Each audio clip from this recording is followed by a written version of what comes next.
ఇది చూస్తే చాలా ఆవేదన, బాధ, ఓసారి ఇరిటేషన్, కోపం కూడా వస్తుంది. 5 ఏళ్ళు కష్టపడ్డాం. కష్టం మొత్తం బూడిదలో పోసిన పన్నీరైంది. కనీసం అప్పుడు ఒక స్పష్టత ఉంది.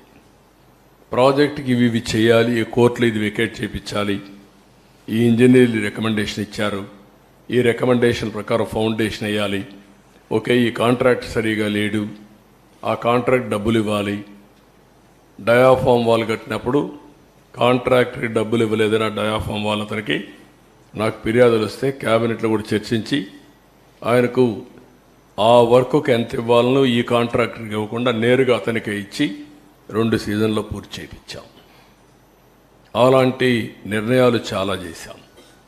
ఈరోజు అవన్నీ తలుచుకుంటే బాధేస్తుంది, గుండె తరక్కపోతుంది. రాష్ట్రానికి జరిగిన అన్యాయం, దుర్మార్గమైన చర్య, నీతిమాలిన చర్య. దాంతో ఇప్పుడు ఏం చేయాలి?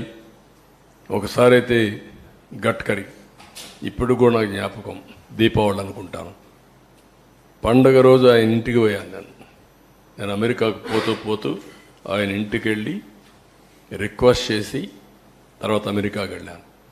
ఒకసారి గడ్కరీ, అదే మాదిరిగా అరుణ్ జైట్లీ ఫైనాన్స్ మినిస్టర్, ఇద్దరు ఉండి ఒక తెల్లవారితో నాకు సాయంత్రం మీ ప్రాజెక్టులో అన్నీ ఓకే కానీ ల్యాండ్ ఎక్విజిషన్కి సంబంధం లేదు, మాకేం సంబంధం లేదన్నారు.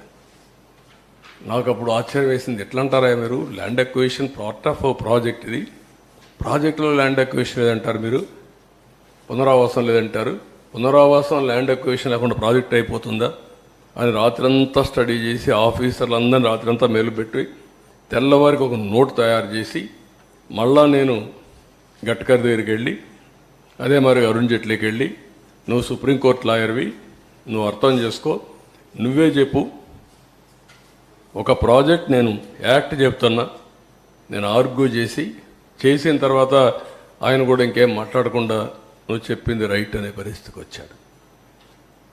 అంటే ఎంత కష్టపడ్డాం, ఎంత శ్రమపడ్డాం, ఏ విధంగా ఒక్కొక్కరిని కన్విన్స్ చేశాం, ఎన్ని అవరోధాలని స్టెప్ బై స్టెప్ దాటుకుంటూ వచ్చాం, ఏ విధంగా పూర్తి చేసినాం అనుకున్నప్పుడు ఇప్పుడు జరిగింది చూసి చాలా బాధేస్తుంది.